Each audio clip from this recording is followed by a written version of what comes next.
దండకారణ్య సంసార యాత్రికుల శరణు ఘోషలు విని రోజు శబరీశ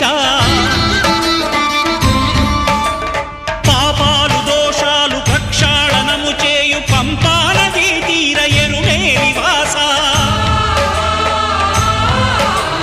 నియమాల మాలతో సుగుణాల మెట్లపై నడిపించి కనిపించు అయ్యప్ప స్వామి